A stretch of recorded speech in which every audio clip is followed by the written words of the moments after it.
Selamat berjumpa kembali siswa Indonesia X. Kita masuk ke minggu yang ketiga di dalam kursus saya tentang supply chain management. Bagaimana? Anda semua masih semangat? Pasti Anda masih semangat. Makanya Anda masih di depan kamera atau di depan layar sekarang untuk mengikuti kuliah saya atau kursus saya ini.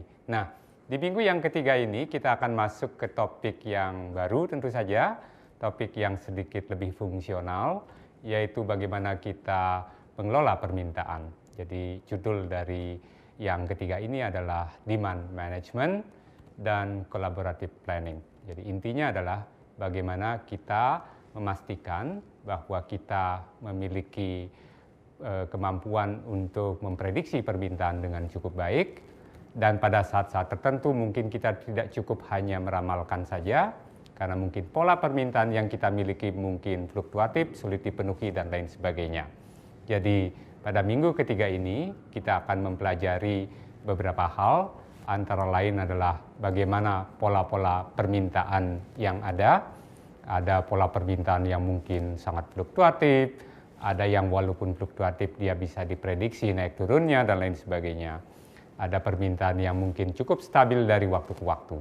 Itu yang pertama yang nanti kita akan bicarakan nanti. Yang kedua, kita akan membahas apa sih itu demand management. Esensi demand management itu apa? Ya, jadi di situ kita akan mencoba untuk membedakan sedikit antara demand forecasting, yaitu memprediksi permintaan, dan mengelola permintaan, yang tentu saja berbeda. Kita akan mendiskusikan itu di bagian kedua.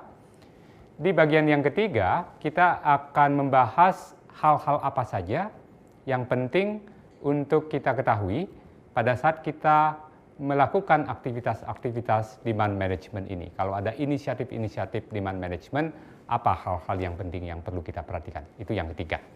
Dan yang terakhir, saya akan mengajak Anda untuk berdiskusi tentang dua model integrasi di dalam supply chain, yaitu collaborative planning, forecasting, dan replenishment. Jadi ini erat kaitannya dengan demand management, dan vendor managed inventory atau VMI yang cukup banyak dikenal di lapangan. Jadi kalau kita bicara tentang pola-pola permintaan, tentunya seperti yang saya sampaikan tadi, ada banyak pola permintaan. Ada yang stabil, yang mungkin akhirnya akan mudah untuk diramalkan. Ada yang fluktuatif dan tidak pasti, membuat kita akan sulit membuat ramalan yang akurat. Tetapi apapun yang dihadapi, apapun pola permintaan yang kita hadapi sebagai orang yang bekerja di perusahaan, terutama bagi mereka yang berada pada fungsi-fungsi supply chain, adalah sangat penting untuk mengupayakan supaya kita bisa mengenal pola permintaan itu dan memprediksinya dengan baik. Ada sebuah studi yang dilakukan oleh Aberdeen Research yang menunjukkan bahwa perusahaan-perusahaan yang bagus antara lain dicirikan oleh kemampuannya untuk memprediksi permintaan, untuk menciptakan demand forecast accuracy yang tinggi. Nah, di sini misalnya kalau kita lihat hasil dari studinya, mereka membedakan ada 3 kelompok perusahaan, yaitu kelompok perusahaan yang kategorinya best in class, jadi perusahaan-perusahaan yang bagus, yang kira-kira masuk top 21% dari perusahaan yang mereka survei. Kemudian di kategori kedua, kira-kira setengah dari perusahaan yang disurvei itu masuk kategori medium, ada di rata-rata. Kemudian yang ketiga adalah perusahaan-perusahaan yang berada di bawahnya, kira-kira 30% pada lapisan bawah. Nah, ketika dibandingkan tingkat akurasi forecast yang dihasilkan oleh 3 kelompok perusahaan ini, ternyata menarik sekali hasilnya. Forecast accuracy yang dihasilkan oleh perusahaan-perusahaan yang kategorinya best in class itu kira-kira 82%-an, jadi 82% akurat. Kemudian yang di tengah-tengah hanya sekitar 68%, yang di bawah kira-kira hanya 42%. Walaupun mungkin ini tidak berlaku sama untuk semua industri, tetapi setidaknya hasil studi ini menunjukkan bahwa kalau Anda ingin menjadi perusahaan yang kompetitif, perusahaan yang bagus, maka kemampuan untuk memforecast permintaan adalah sesuatu yang sangat penting. Karena apa? Karena permintaan adalah ujung depan dari semua aktivitas supply chain. Apa yang Anda produksi, berapa yang Anda produksi, apa yang Anda kirim, itu sepenuhnya mengikuti prediksi dari permintaan. Kalau prediksi dari permintaan ini akurat, maka berarti kita akan bisa menyesuaikan aktivitas-aktivitas supply chain seperti produksi dan pengiriman itu sesuai dengan permintaan, yang ujung-ujungnya akan menciptakan cost yang lebih murah dan responsiveness yang lebih tinggi. Nah, menarik sekali itu hasil kajian yang dilakukan oleh Aberdeen Research. Saya juga mau menunjukkan hasil kajian yang kedua, yang bagi saya ini juga sangat menarik, terkait dengan premis yang tadi sudah saya sampaikan, bahwa forecast accuracy itu akan menjadi starting point dari semua aktivitas supply chain. Oleh karena itu, kalau kita mau benar di awal, maka berarti forecast-nya harus bagus, karena dia berada di depan. Begitu kita salah di depan, maka yang di belakang akan mengikuti. Oleh karena itu, forecast menjadi salah satu hal yang sangat penting yang pertama harus kita buat benar. Setidak-tidaknya akurasinya harus tinggi. Nah, ini ada satu studi yang dipublikasikan di Supply Chain Management Review tahun 2012, di mana peneliti ini mencoba untuk melihat apa dampak dari improvement forecast accuracy yang dilakukan oleh sebuah perusahaan. Pada awalnya, akurasi forecast-nya hanya sekitar 72%. Kemudian karena mereka melakukan improvement, akurasinya bisa meningkat menjadi 88%. Tentu itu berita yang bagus. Tapi tidak hanya berhenti di situ. Karena seperti yang saya katakan tadi, begitu forecast accuracy kita menjadi lebih baik, maka mestinya ada performance yang lain yang juga akan tambah baik. Nah, ini juga dibuktikan oleh studi itu.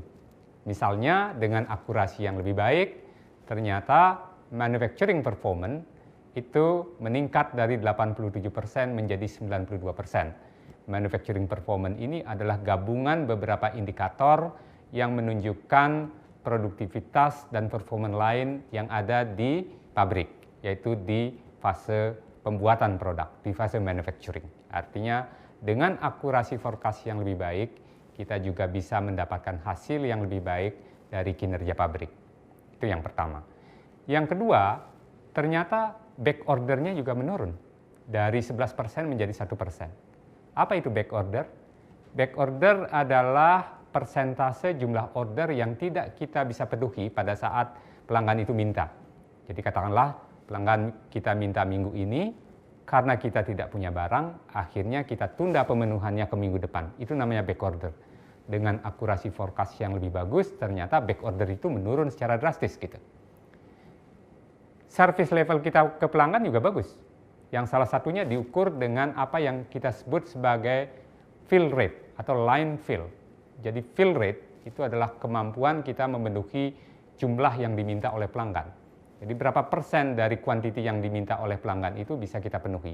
Jadi fill rate-nya naik dari 80% ke 97%. Dan juga cost-nya per case barang yang di-handle, logistiknya itu ternyata turun jadi $4,25 ke $2,5. Inventory juga turun dari 40 hari kebutuhan menjadi 35 hari kebutuhan. Jadi sangat menarik saudara-saudara pemirsa Indonesia X, ternyata forecast accuracy yang bagus itu sangat penting seperti yang saya sudah sampaikan tadi, karena ini akan berpengaruh pada kinerja supply chain yang lain. Dia berada di jajaran yang paling depan.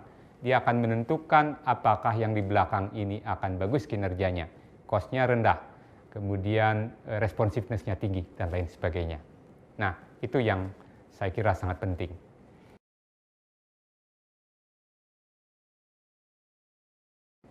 Nah, bagian berikutnya, seperti yang saya janjikan tadi, nah kita akan melihat beberapa pola permintaan. Karena kita tahu bahwa forecast itu penting. Tapi persoalannya, tidak semua produk itu permintaannya mudah untuk diramalkan. Nah, kita akan coba lihat beberapa pola permintaan yang ada di pasar. Ada pola permintaan yang sifatnya stabil. Dari waktu ke waktu kurang lebih jumlahnya sekian. Mudah untuk diprediksi. Gampang untuk dipenuhi. Ya, kita pada minggu sebelumnya sudah berdiskusi tentang produk fungsional, produk inovatif. Ada produk yang permintaannya dari waktu ke waktu relatif tidak berubah. Ambil contoh misalnya produk yang paling simpel, kalau kita bicara garam. Konsumsi garam setiap orang itu tidak berubah dari waktu ke waktu. Jenis garam yang ada di pasar juga tidak banyak. Mestinya kalau kita bicara forecast untuk kebutuhan garam, itu tidak terlalu sulit karena polanya relatif stabil dari waktu ke waktu. Itu contoh satu, pola permintaan yang stabil dari waktu ke waktu. Nah, tentu tidak semuanya segampang itu, tidak semuanya seenak itu. Banyak juga pola permintaan yang fluktuatif, naik turun dari waktu ke waktu. Tetapi pola permintaan naik turun ini ada yang bisa diprediksi kapan naik dan kapan turunnya, ada yang tidak. Nah, kalau misalnya dia bisa diprediksi kapan naik, kapan turunnya, maka relatif lebih gampang kalau kita memforecast. Tapi belum tentu gampang untuk dipenuhi. Mudah diprediksi, tetapi kalau memang permintaannya tinggi, mungkin kapasitas kita tidak cukup. Nah, artinya kalau permintaan itu pola naik turunnya bisa diprediksi, itu gampang untuk diforecast. Ambillah contoh misalnya produk-produk yang cenderung dibutuhkan pada saat musim hujan, seperti payung misalnya, dan tidak dibutuhkan pada musim kemarau atau musim panas. Tentu pada saat musim hujan tiba, kebutuhan ini akan naik, ketika musim panas kebutuhannya akan turun. Ada dampak musiman dari penggunaan atau dari permintaan produk tersebut. Nah, yang ketiga ada juga pola permintaan yang punya tren dari waktu ke waktu. Tren itu bisa positif, bisa negatif. Tren artinya perubahan secara sistematis. Ada produk yang dari tahun ke tahun naik misalnya 10% permintaannya. Jadi dari waktu ke waktu meningkat. Berarti dia punya positif trend. Tetapi ada juga produk yang mungkin sebaliknya. Dia punya namanya negatif trend. Jadi kebutuhannya turun dari waktu ke waktu. Nah, yang keempat, ada juga pola permintaan yang mungkin lebih sulit dari itu. Katakanlah kalau kita banyak meluncurkan produk baru, seperti pada minggu kedua kita sudah membahas ada produk inovatif, produk yang sering meluncurkan produk baru, maka pada saat kita meluncurkan produk baru, Anda bisa lihat di ilustrasi, mungkin dia akan mengikuti grafik yang pertama, yaitu permintaannya kecil dan cepat hilang. Artinya life cycle-nya pendek. Kita hanya bisa menjual produk dengan volume yang sedikit, jadi kuantiti yang diserap oleh pasar sedikit. Atau mungkin mengikuti grafik yang kedua, sedikit lebih tinggi, sedikit lebih lama. Atau mengikuti grafik yang ketiga, agak tinggi, agak panjang, bertahan 1 tahun misalnya. Dan pada saat kita meluncurkan produk baru, kita mungkin sepenuhnya tidak tahu apakah mau ikut pola grafik yang pertama, atau ngikut yang kedua, atau ngikut yang ketiga. Jadi ketidakpastiannya sangat tinggi kalau kita bicara pola permintaan yang seperti ini. Dan yang terakhir yang saya mau tunjukkan adalah pola permintaan yang namanya sporadis. Kadang-kadang dibutuhkan, lebih sering tidak. Pada saat dibutuhkan 3-4. Kemudian habis itu tidak ada kebutuhan lagi. Dibutuhkan 5-6. Kemudian tidak ada kebutuhan lagi. Nah, ini kalau misalnya Anda memasok produk seperti spare part dari mesin, yang kebutuhannya jarang-jarang. Karena hanya dibutuhkan ketika mesin ini perlu diganti. Pada saat mereka melakukan replacement dari part, maka akan muncul kebutuhan. Maka untuk yang seperti ini, pola kebutuhannya adalah sporadik. Nah, itu saudara-saudara sekalian, pemirsa Indonesia X, kita sudah membahas beberapa pola permintaan. Nanti kita akan lanjutkan di video berikutnya untuk melihat esensi demand management.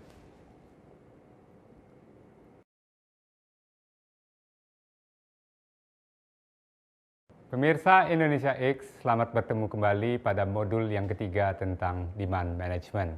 Nah, sekarang kita akan melanjutkan diskusi kita untuk melihat esensi dari demand management.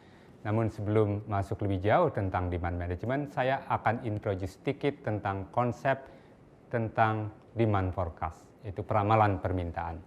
Nah, ramalan permintaan yaitu prediksi tentang berapa kebutuhan barang atau jasa yang kita deliver ke market, itu menjadi dasar yang sangat penting untuk membuat berbagai macam keputusan. Ada forecast itu yang menjadi dasar untuk keputusan jangka panjang, ada forecast yang menjadi dasar untuk keputusan jangka menengah, ada juga forecast yang menjadi dasar untuk keputusan jangka pendek. Kalau misalnya kita ingin mendirikan pabrik, berapa kapasitas yang mau kita set? Apakah kita mau set 2.000 ton, 1.000 ton, atau berapa? Nah, tentu keputusan ini akan sangat tergantung pada prediksi berapa besar permintaan, tetapi berapa besar permintaan itu tidak cukup hanya untuk 6 bulan ke depan. Karena kalau kita mau invest pabrik misalnya, Anda harus memprediksi sampai 5 tahun bahkan lebih. Berapa kira-kira kebutuhan barang itu selama 5 tahun atau lebih. Jadi sifatnya long term. Itu yang pertama. Nah, yang kedua, ada forecast yang digunakan untuk kebutuhan jangka menengah. Ambillah contoh misalnya, grup produk ini akan diproduksi berapa dalam 2 tahun atau 1,5 tahun yang akan datang, atau 1 tahun yang akan datang. Nah, ini sifatnya medium term. Kemudian yang ketiga adalah yang mendasari kegiatan-kegiatan operasional. Sehari-hari kita memproduksi berapa produk, sehari-hari kita mengirim berapa produk, itu tentunya juga didasari atas pemahaman kita tentang berapa produk itu dibutuhkan minggu depan. Berapa produk itu dibutuhkan 2 minggu yang akan datang atau bulan depan misalnya. Jadi ini akan mendasari keputusan-keputusan operasional. Jadi ramalan permintaan itu akan digunakan untuk berbagai macam keputusan. Jangka menengah, jangka panjang, maupun jangka pendek. Nah, tentu saja jenis ramalan atau jenis forecast, tipe yang kita gunakan untuk masing-masing keputusan ini bisa berbeda. Untuk misalnya keputusan jangka panjang, sekali lagi kita butuh long term forecast, satuannya mungkin lebih umum, tidak perlu per individual produk, tetapi kita akan agregasikan untuk seluruh kapasitas yang akan kita sediakan untuk berbagai macam variasi yang akan kita produksi. Tetapi untuk kebutuhan operasional kita perlu detail, per produk kita tahu, per minggu kita tahu. Jadi ada details dari sisi jenis dan details dari sisi waktu. Jadi akan berbeda nature atau karakteristik dari forecast yang kita butuhkan untuk kebutuhan jangka panjang dan kebutuhan jangka pendek. Nah, ada beberapa tipe forecast yang umum digunakan. Ada yang sifatnya kualitatif, ada yang sifatnya kuantitatif.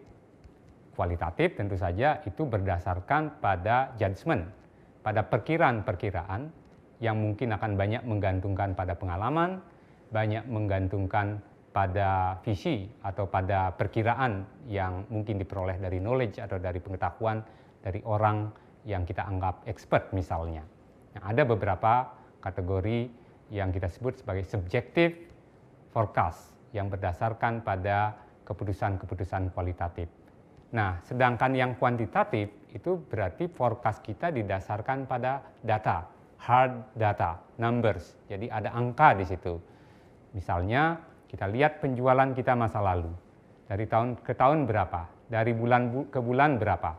Nah, angka penjualan di masa lalu itu kita bisa pakai untuk meramalkan kebutuhan yang akan datang.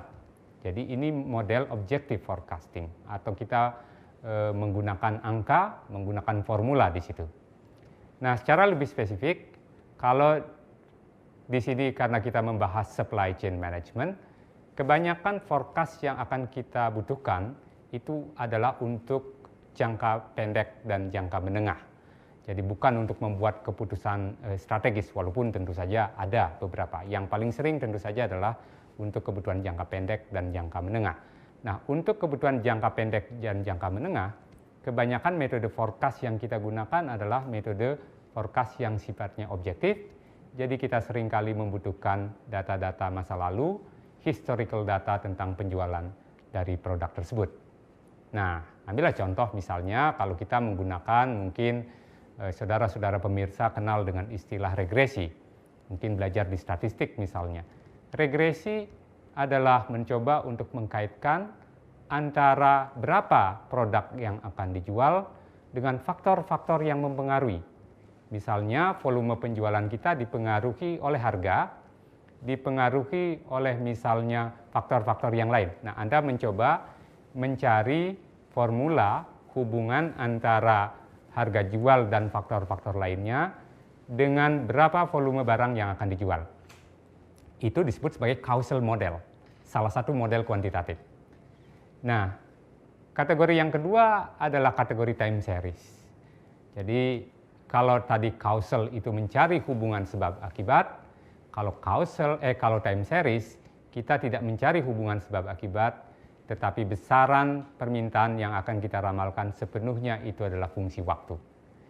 Nah, itu sedikit saya kira introduction saya tentang metode-metode forecasting, tetapi yang ingin saya tekankan di sini, tidak cukup sebetulnya bagi perusahaan, terutama yang menghadapi pola permintaan yang fluktuatif, hanya melakukan forecasting. Karena ukurannya kalau forecasting yang bagus adalah akurasinya tinggi. Tapi kalau misalnya naik turunnya tinggi, forecast kita juga tinggi, naik turunnya mengikuti pola permintaan, itu artinya akurat. Tetapi belum tentu forecast yang akurat dan mengikuti naik turunnya pola permintaan, itu akan mudah dipenuhi.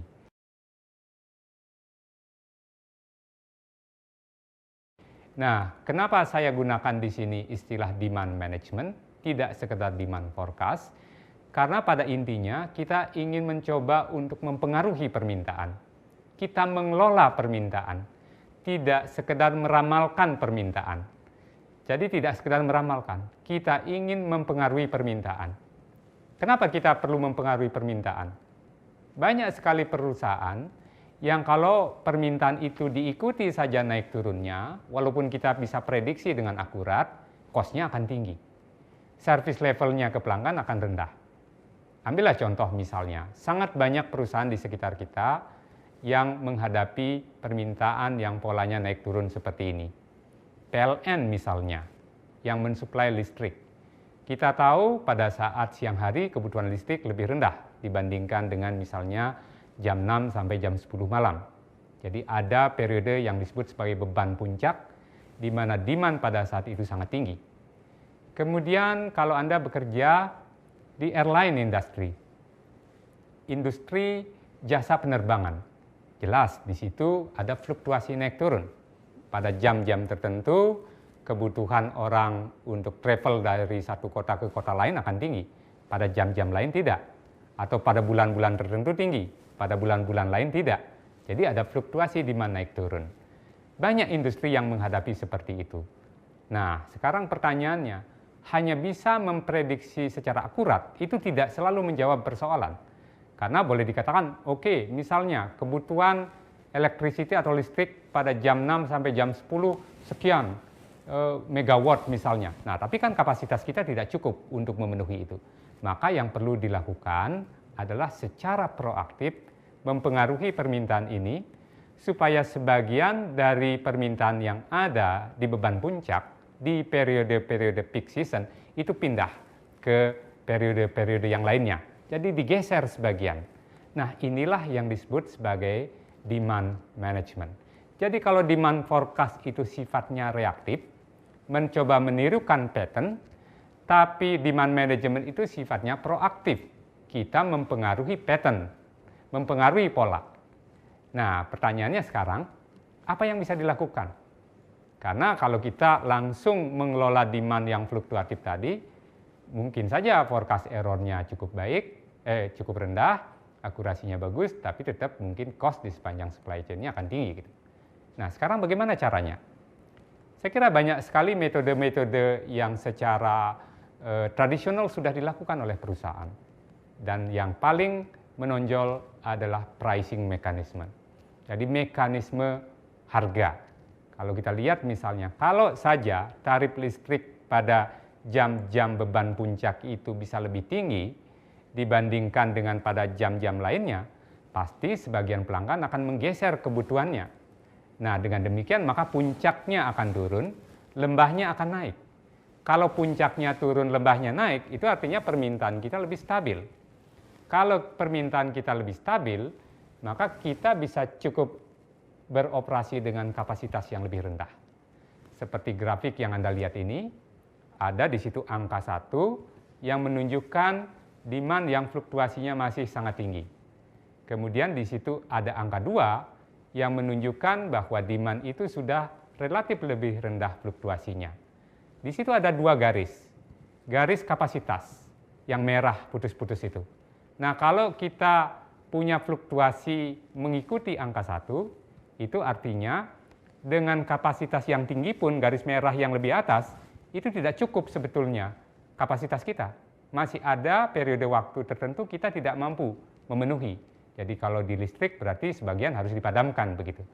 Nah, tapi kalau kita bisa mengatur permintaan supaya lebih stabil, kita cukup beroperasi dengan kapasitas di bawahnya dan masih bisa memenuhi semua permintaan yang ada. Nah, itulah saudara-saudara pemirsa Indonesia X. Jadi sangat penting bagi kita untuk bisa memanage permintaan supaya bisa lebih stabil, walaupun tentu saja itu tidak selalu bisa dilakukan untuk setiap industri.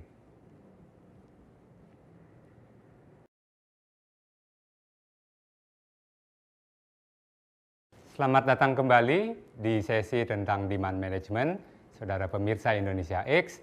Tadi kita sudah mendiskusikan tentang beberapa instrumen atau teknik yang kita bisa gunakan untuk mengelola permintaan. Nah, tapi tidak sederhana karena banyak sekali hal yang harus kita perhatikan kalau kita menggunakan instrumen demand management. Katakanlah kalau misalnya kita menggunakan instrumen pricing, seberapa banyak instrumen pricing ini akan dilakukan? Katakanlah diskonnya akan seberapa banyak, perbedaan harganya seberapa tinggi dan lain sebagainya. Perlu banyak pertimbangan yang harus Anda pikirkan, yang harus Anda perhitungkan pada saat melakukan atau menggunakan instrumen-instrumen demand management ini.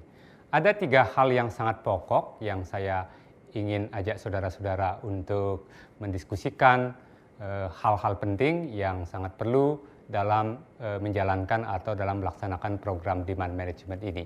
Yang pertama adalah kita harus memahami seberapa dampak dari instrumen yang kita gunakan itu terhadap perubahan permintaan. Katakanlah kalau misalnya, kalau harga diturunkan 5%, dampaknya berapa terhadap perpindahan customer yang tadinya akan membeli di periode 2, kemudian pindah ke periode 1, karena harganya lebih murah di periode 1 dibandingkan dengan di periode 2 misalnya. Tadi kita berbicara contoh tentang PLN misalnya. Kalau misalnya PLN memberikan diskon 10% pada jam-jam yang tidak peak atau pada jam-jam yang tidak beban puncak, kira-kira berapa persen demand yang pindah dari beban puncak menuju ke beban atau periode di mana beban itu tidak puncak? Ini sangat penting dan itu membutuhkan data, barangkali kita bisa dapatkan dari experience masa lalu atau dari survei dan lain sebagainya. Itu yang pertama. Yang kedua, yang juga sangat penting kita pahami adalah bagaimana caranya menghubungkan antara program demand management ini dengan eksekusi dari supply chain. Bagaimana misalnya pada saat kita punya rencana untuk promosi, di mana harga kita cut atau kita memberikan diskon katakanlah selama seminggu, kemudian kita memperkirakan ada peningkatan permintaan 20%. Nah, bagaimana kemudian menghubungkan rencana supply yang 20% lebih tinggi ini dengan kegiatan transportasi?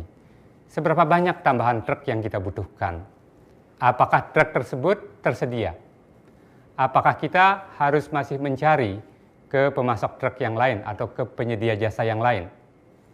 Kemudian dari sisi produksi juga begitu. Apakah kalau misalnya demand-nya naik 20%, kita punya cukup kapasitas untuk menangani kenaikan permintaan yang 20% itu? Atau kita mungkin perlu menggunakan external capacity, kita subcontracting ke perusahaan yang lain misalnya. Jadi memang perlu diperhitungkan ketika ada perubahan pola permintaan sebagai reaksi terhadap demand management, kita harus betul-betul menghubungkan atau nge-link antara proyeksi perubahan permintaan tadi dengan rencana pengiriman, dengan rencana produksi, begitu juga dengan rencana pembelian material. Akan tentu saja sangat mengganggu kalau misalnya kita tahu bahwa rencana permintaan itu naik kira-kira 20%, dan memang betul terjadi 20%, armada angkut kita sudah siap dengan tambahan, produksi juga kita siap dengan kapasitas tambahan, tetapi material kita tidak ada dari supplier misalnya. Tentu ini akan menjadi sia-sia. Maka koordinasi ini menjadi sangat penting. Apapun instrumen demand management yang kita gunakan, kalau itu mengubah pola permintaan, membuat permintaan naik pada periode tertentu, maka semua lini harus siap. Dari belakang sampai ke depan. Mereka yang mengirim harus siap dengan tambahan. Mereka yang menyimpan harus siap dengan tambahan beban juga. Mereka yang memproduksi juga harus siap. Mereka yang memasok material sekalipun harus siap. Jadi dibutuhkan di sini tim lintas fungsi yang harmonis. Jadi orang produksi, orang distribusi, orang warehouse, pengadaan material, termasuk supplier harus bisa mengantisipasi kenaikan katakanlah kalau ada 20% permintaan yang naik dari yang diperkirakan sebelumnya. Itu yang kedua. Jadi cross-functional team itu sangat penting. Nah, yang ketiga, kita juga perlu melihat dampaknya terhadap cost. Dan cost yang kita lihat itu betul-betul harus holistik. Nah, saya ambil contoh begini. Bagian pemasaran melakukan promosi. Seperti yang saya katakan tadi, demand meningkat karena sukses promosinya. Kemudian kapasitas kita ternyata tidak cukup. Akhirnya kita melemburkan sebagian karyawan. Jadi karena kita memproduksi dengan jam lembur, maka biayanya akan naik. Nah, biaya yang seperti ini harus diperhitungkan di dalam mengevaluasi atau di dalam memperkirakan berapa cost yang akan terjadi sebagai akibat dari instrumen demand management ini. Jadi itu ada 3 hal yang sangat penting yang saudara pemirsa yang kita perlu pahami ketika kita menggunakan instrumen demand management. Maka hal-hal yang tadi yang seperti yang saya sampaikan itu sangat penting untuk dimasukkan sebagai pertimbangan. Dan yang terakhir yang saya sampaikan adalah bagaimana kita mengestimate keseluruhan biaya yang terjadi dari hulu sampai ke hilir. Nah, yang menarik juga ingin saya elaborate lebih jauh di sini begini. Katakanlah kalau permintaan itu ternyata meningkat. Tetapi kalau inisiatifnya ini katakanlah hanya dari orang sales atau marketing dan tidak terkomunikasikan dengan baik ke pihak-pihak yang lain, kemudian tiba-tiba saja pabrik itu akan terima order yang lebih besar atau yang lebih tinggi dari biasanya. Maka akhirnya apa yang terjadi? Kita terpaksa produksi cepat-cepatan. Mungkin akhirnya akan menggunakan jam lembur seperti yang saya katakan tadi yang cost-nya lebih tinggi. Atau kalau kita tidak punya material, kita akan minta supplier untuk kirim lebih cepat. Dengan tentu saja konsekuensi biaya kirim akan lebih tinggi. Nah, kalau ini terjadi, maka bisa jadi sia-sia. Program yang bagus yang sudah berhasil meningkatkan demand, itu kemudian kita respon dengan cara yang tidak well prepared, sehingga cost kita akan menjadi tinggi. Nah, itu sebabnya maka setiap kali kita punya program seperti demand management, 3 hal yang tadi sangat penting untuk diperhitungkan.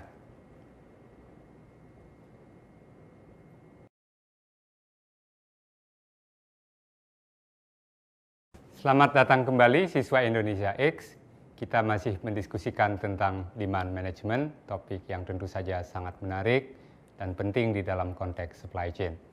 Tadi saya sudah menyinggung di video sebelumnya, pentingnya adanya cross-functional team dalam menyikapi instrumen demand management yang sedang dilakukan oleh perusahaan. Jadi katakanlah kalau perusahaan itu misalnya sedang punya kegiatan untuk promosi, demand diperkirakan meningkat, maka semua pihak yang kira-kira terkait di dalam perusahaan itu harus mengetahui dan terlibat di dalam perencanaan untuk mengantisipasi kenaikan permintaan yang terjadi.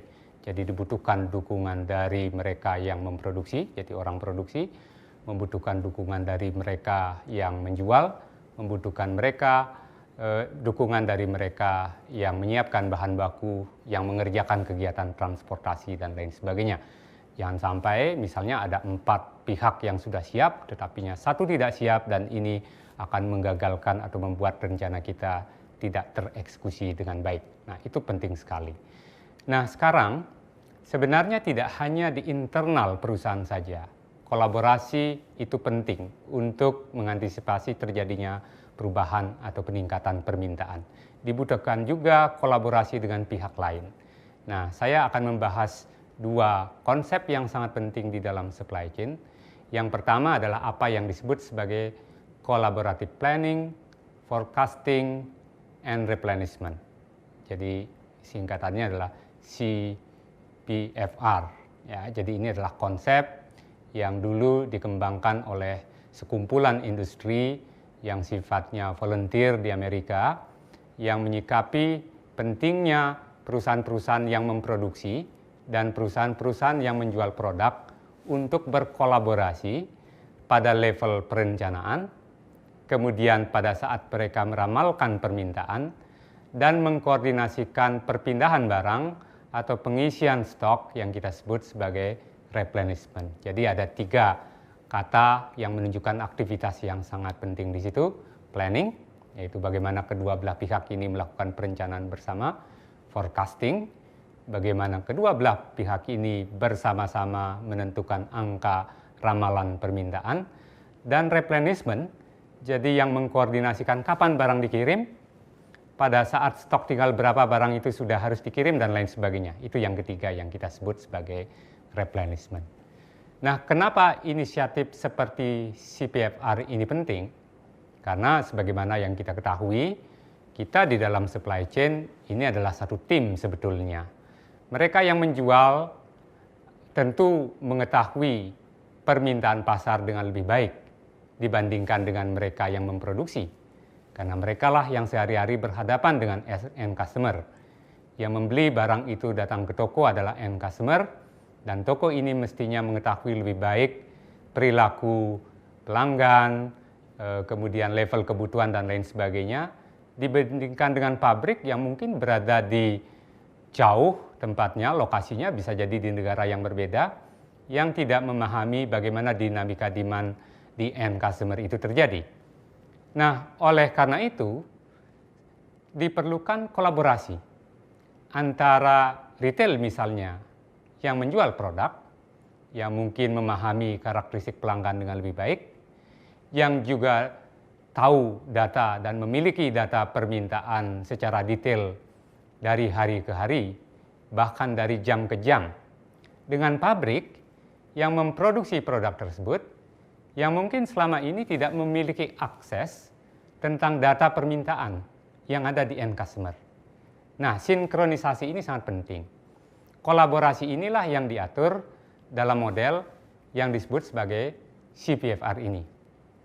Nah, sebelum model ini terjadi, biasanya masing-masing punya forecast sendiri-sendiri. Retail punya perkiraan angka, pabrik punya perkiraan angka. Dan bisa jadi untuk produk yang sama, untuk area market yang sama, dan untuk periode waktu yang sama, angkanya bisa sangat berbeda. Retail meramalkan 1000, pabrik meramalkan 500. Nah, ini kan tidak sinkron. Nah, inilah yang hendak dijembatani oleh inisiatif yang disebut sebagai CPFR tadi. Nah, ada beberapa prinsip sebetulnya yang menjadi landasan berpikir dari CPFR. Yang pertama, kalau kita melakukan kerjasama pada saat meramalkan kebutuhan, maka informasi ini akan mengalir dari satu pihak ke pihak yang lain.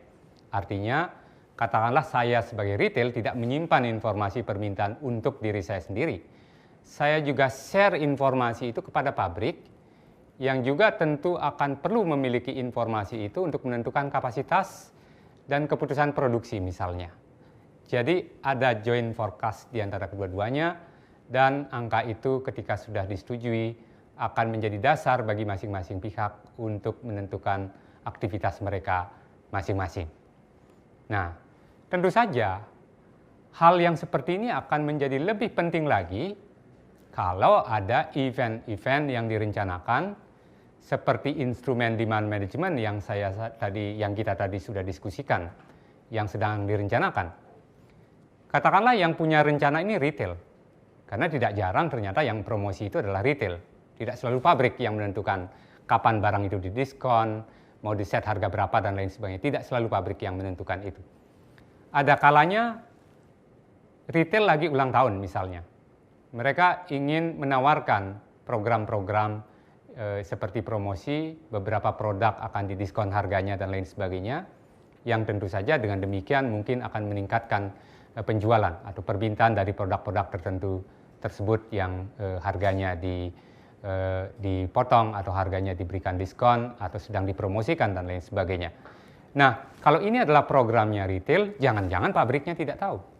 Jangan-jangan pabrik tidak pernah dapat informasi. Ternyata produk kita sedang masuk dalam list yang sedang dipromosikan, sedang masuk dalam list yang dapat potongan harga misalnya. Nah, yang seperti inilah yang perlu dikolaborasikan. Artinya informasi yang seperti ini sedapat mungkin juga diketahui oleh pabrik, sehingga pabrik bisa menyiapkan kapasitas yang lebih banyak misalnya. Dia bisa tahu misalnya, oh di sana sedang terjadi promosi. Oke, kira-kira permintaan naik 20%. Oleh karena itu, apa yang harus dilakukan oleh pabrik? Nah, inilah kolaborasi yang perlu dilakukan. Model ini atau cara kolaborasi yang seperti ini itu diatur oleh apa yang disebut sebagai CVFR. Satu lagi landasan yang juga cukup penting yang juga ingin saya sampaikan, karena ini juga merupakan landasan yang sangat mendasar di dalam CVFR adalah apa yang disebut sebagai exception management. Exception management kurang lebih cara kerjanya begini. Masing-masing pihak boleh meramalkan sendiri di awal. Retail boleh mengeluarkan angka. Pabrik juga boleh mengeluarkan angka ramalan. Tetapi kemudian dibandingkan satu sama lain. Kalau misalnya ada yang angkanya 1000 dan ada yang angkanya 500, terlalu besar bedanya. Maka kedua-duanya harus merundingkan. Berapa sih sebetulnya yang masuk akal? Nah, disitulah ketika merundingkan angka, maka pastinya akan terjadi sharing informasi. Apa yang membuat retail berani misalnya mentarget penjualan 1000? Kenapa pabrik hanya menggunakan angka 500? Nah, ini yang harus dirundingkan. Nah, perundingan angka dari yang selisihnya besar menjadi yang lebih kecil sehingga bisa diterima oleh kedua belah pihak, itu yang disebut sebagai exception management. Nah, tidak harus sama tentunya angkanya. Katakanlah kalau pabrik misalnya meramalkan 850, tapi retail berakhir dengan angka katakanlah 830, oke, itu di bawah threshold perbedaan yang bisa diterima, maka jalan masing-masing. Nah, itu konsep dari apa yang kita sebut sebagai exception management.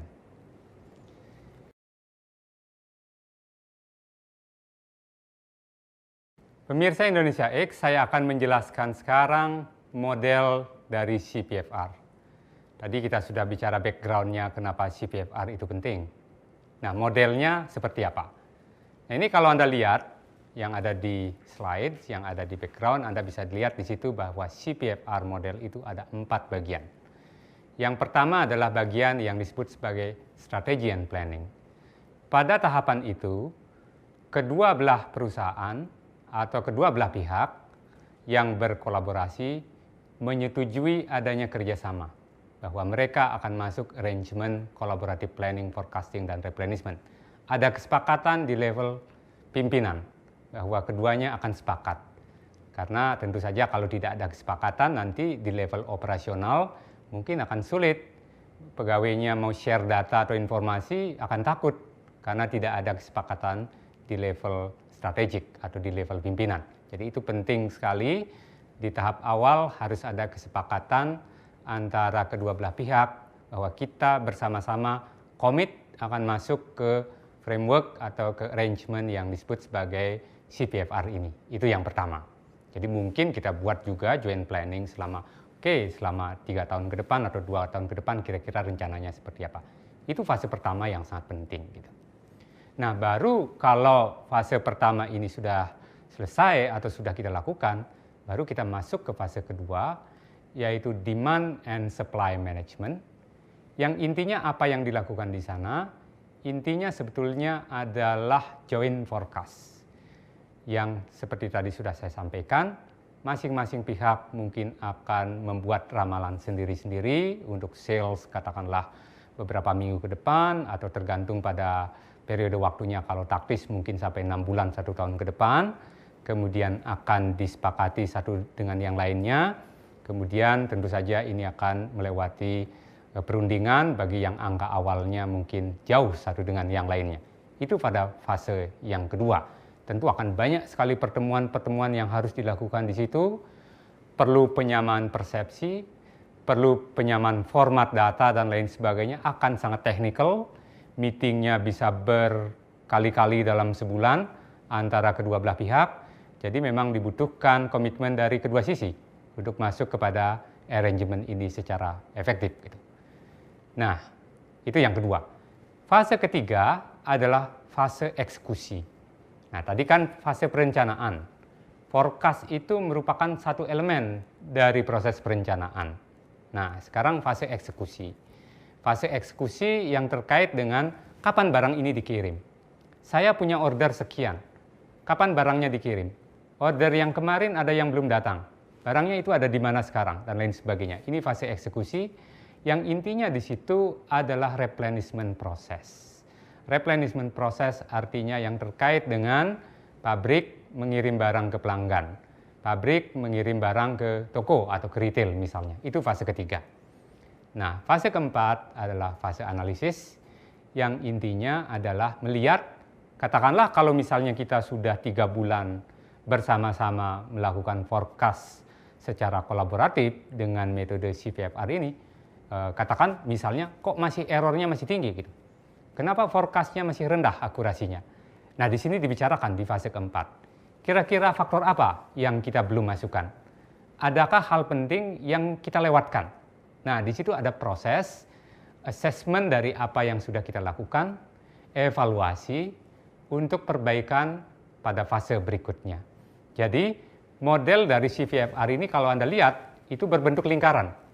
Nah, kalau kita bicara lingkaran, itu kan seperti roda, mengalir terus-menerus. Tidak ada start dan tidak ada finish. Artinya apa? CVFR ini adalah model yang kental dengan nuansa continuous improvement. Jadi ada perbaikan dari satu siklus ke siklus yang lain. Selalu kita belajar, misalnya, oke, bulan yang lalu banyak sekali kiriman yang datang terlambat. Berarti replenishment-nya bermasalah. Oke, bulan yang lalu misalnya forecast kita errornya masih 40%. Nah, apa yang perlu diperbaiki? Itu di fase keempat, yaitu fase analisis. Nah, itulah model yang kita sebut sebagai CPFR, Collaborative Planning, Forecasting, dan Replenishment.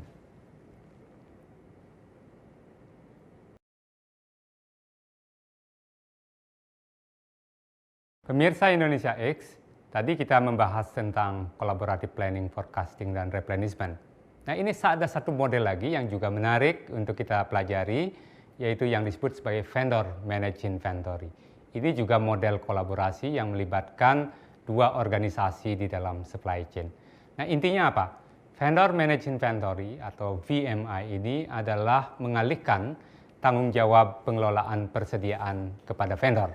Jadi kalau secara tradisional kita sebagai pembeli yang memesan barang, menentukan kita minta berapa, kapan dikirim, dan lain sebagainya, maka sekarang yang di sini Vendor Managed Inventory, tanggung jawab atau keputusan itu dilakukan atau diambil oleh pemasok, oleh vendor. Nah, jadi apa yang harus dilakukan oleh buyer? Buyer hanya akan menyediakan data stok atau berapa inventory yang tersedia atau yang tersisa, kemudian sehari kira-kira kebutuhannya berapa. Nah, berbekal pada dua informasi itu, kemudian vendor akan menentukan kapan dia akan mengirim, jumlahnya berapa, dan lain sebagainya. Jadi apa yang sebetulnya terjadi di sini, di samping pemindahan tanggung jawab, di situ sebetulnya terjadi sharing informasi. Sharing informasi, data yang selama ini mungkin tidak pernah dilihat oleh vendor. Katakanlah kalau vendor ini pabrik misalnya, selama ini vendor ini tidak pernah punya akses ke data penjualan yang diperoleh oleh toko. Jadi berapa barang yang dijual tiap hari, stoknya sisa berapa dan lain sebagainya selama ini tertutup. Nah, sekarang dengan masuk ke arrangement vendor managed inventory, itu artinya terjadi keterbukaan informasi ini, vendor bisa mengatur lebih baik. Tentu dengan demikian bisa jadi atau di kebanyakan kasus akan terjadi peningkatan responsiveness kepada pelanggan, tetapi tentu saja dengan syarat bahwa vendor ini punya kemampuan untuk mengambil keputusan tersebut. Jadi esensi dari vendor manage inventory ini adalah sebetulnya bagaimana kita lebih reaktif atau lebih responsif terhadap kebutuhan pelanggan, yaitu dengan cara sharing informasi, kemudian keputusan itu pindah dari buyer kepada vendor. Itu adalah esensi dari apa yang kita sebut sebagai vendor manage inventory. Nah, saudara pemirsa Indonesia X, jadi kita sudah menyelesaikan modul di minggu ketiga ini. Kita sudah berbicara tentang demand management, berbagai macam instrumen yang bisa digunakan untuk mengelola permintaan. Kemudian kita juga berbicara tentang model-model kolaborasi, yaitu CPFR dan vendor manage inventory. Sampai jumpa di modul saya di minggu keempat. Sampai jumpa.